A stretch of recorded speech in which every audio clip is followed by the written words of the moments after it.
পিছনে পৃথিবীর সবথেকে এক্সপেন্সিভ কার্স রয়েছে।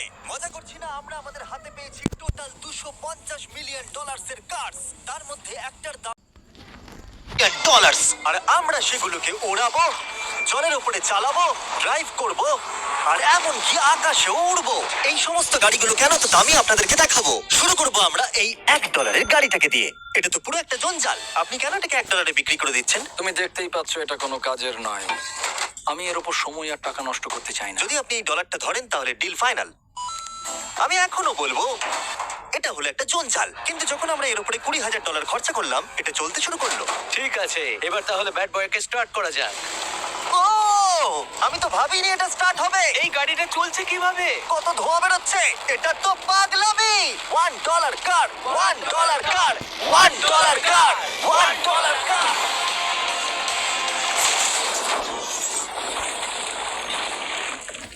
ঠিক আছে, তাহলে এটা হলো $1 কার। ভাগ্যিস আমি ওতে বসেছিলাম না। $100,000 কারটাকে নিয়ে এসো। এটা নিজে নিজেই চলতে পারে। মজা করছি না, এর ভেতরে কিন্তু কেউ নেই, তাও এটা দিব্যি চলছে। দেখা যাক 100 গ্র্যান্ডের গাড়িতে কি আছে। গাড়িটার ভেতরে তো অনেক জায়গা আছে। পৃথিবীতে অল্প কিছু গাড়ি আছে যার ভেতরে আমার বাচ্চারা ধরে যেতে পারে।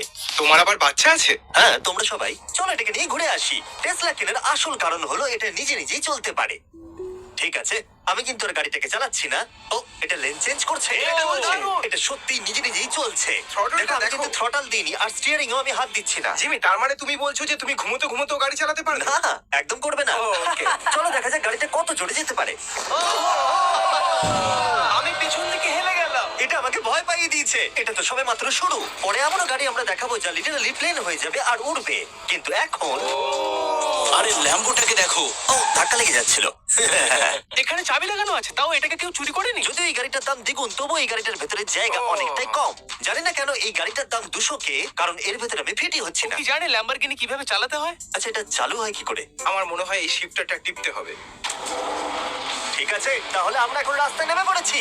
ও কি সাউন্ড! ও মাই গড, কি দারুণ গাড়ি! এই অনেক পাওয়ার আছে দেখছি। ও মাই গড, গাড়িটা তো ইনসেন।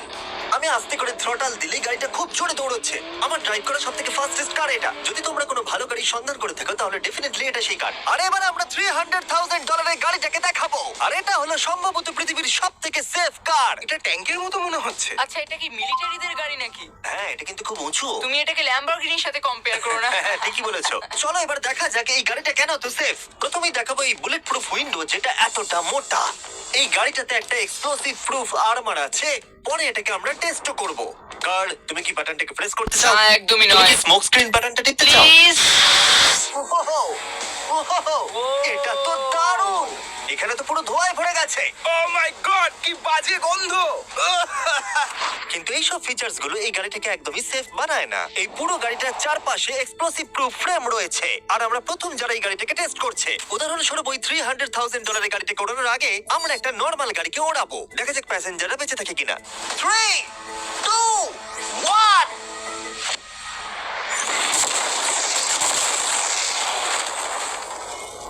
বিস্ফোরণটা এত জোরে হয়েছে যে ভিতরের ম্যানিকুইন গুলো ছিটকে এদিক ওদিকে বেরিয়ে গেছে। উপরের অংশটা উড়ে গেছে। বিস্ফোরণটাকে গাড়িটা সহ্য করতে পারেনি। আর এই গাড়িটাকে ওড়ানোর আগে ভেতরে আমি কয়েকটা ফেস্টিভ্যাল রাখবো। দেখা যাক এটা আমার চকলেটকে রক্ষা করতে পারে কিনা। সবাই বলে এটা এক্সপ্লোসিভ প্রুফ, যদিও এটাকে কখনো টেস্ট করা হয়নি। দেখা যাক ম্যানিকুইন গুলো আর সব থেকে ইম্পর্টেন্ট ফেস্টিভ্যাল গুলো সার্ভাইভ করতে পারে কিনা। 3, 2, 1।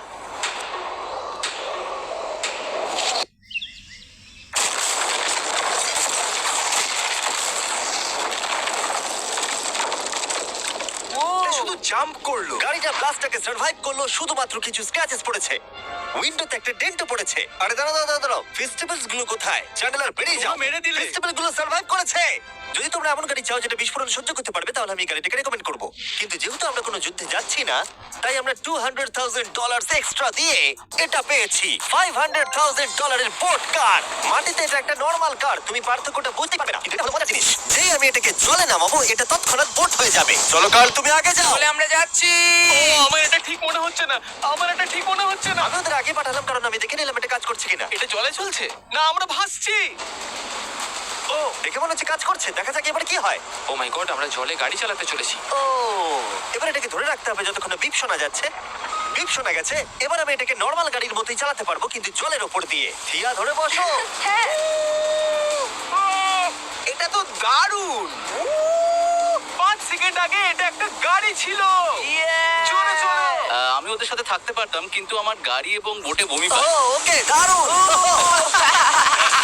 বুম বুম বুম, ও মাই গড! ঠিক আছে, কর কর কর! ওদের আমাকে এটা ড্রাইভ করতে দেওয়া উচিত হয়নি।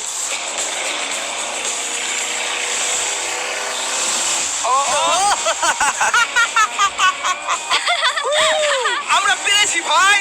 রুল নাম্বার 1 ক্রিসের থেকে অনেকটাই দূরে থাকতে হবে। তিনটে গাড়ি গোল করে ঘুরছে। আগে এর সাথে দেখা হলো, এখন আমরা রেস করব। 3 2 1 গো! ও খুব জোরে যাচ্ছে, ও তো ট্রাই করছে না।